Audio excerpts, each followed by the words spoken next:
여러분 안녕하십니까? 10월 10일 목요일 뉴스투데이 시작합니다. 폭탄 발언을 이어가고 있는 명태균 씨와 관련해 대통령실이 첫 공식 입장을 냈는데요. 윤석열 대통령이 여당 고위 인사 소개로 명 씨를 만나긴 했지만 별도의 친분이 있는 건 아니라고 했습니다. 하지만 이 해명을 두고 진실 공방이 벌어지면서 의혹은 더 커지고 있습니다. 손한혜 기자입니다. 김 여사와 텔레그램을 주고받으며 김영선 전 의원의 공천 문제를 논의했던 명태균 씨에 대해 대통령실은 윤석열 대통령이 명 씨를 처음 만난 건 국민의힘에 입당하기 전인 2021년 7월 초라고 했습니다. 명 씨를 소개해준 사람은 당시 국민의힘 고위 당직자였고 얼마 뒤 또 다른 국민의힘 정치인이 명 씨를 데려와 두 번째로 만났다는 겁니다. 윤 대통령은 두 차례 모두 서울 서초동 아크로비스타 자택에서 명 씨를 만났습니다.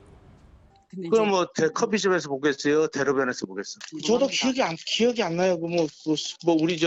우리 집에 우편 택배 배달하시면 수시로 오잖아. 대통령실은 다만 동행한 정치인들이 보안을 요구해서 자택에서 본 것일 뿐 명 씨와의 친분 때문은 아니었다고 강조했습니다. 또 당내 경선 이후로는 윤 대통령이 명 씨와 연락하지 않았다고도 했습니다. 하지만 대통령실의 이 같은 해명이 거짓이라는 주장이 나오고 있습니다. 김종인 전 비대위원장은 MBC와의 통화에서 대통령실이 급하니까 뚱딴지 같은 헛소리를 만들어내고 있다며 오히려 명 씨가 나에게 윤 대통령 부부를 소개했다고 밝혔습니다. 당시 명 씨가 나에게 전화를 걸어와 받았더니 김건희 여사를 바꿔줬고 김 여사가 남편을 만나달라고 해 식당에서 처음 만나게 됐다는 겁니다.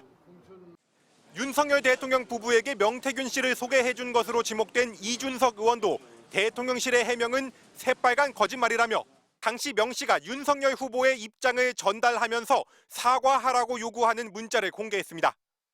제가 정말 윤석열 대통령에게 명태균 사장을 소개하는 그런 어떤 은혜를 만약에 명태균 사장이 입혔다고 한다면은 저 문자 내용 보면 저한테 왜 사과하러 갑니까?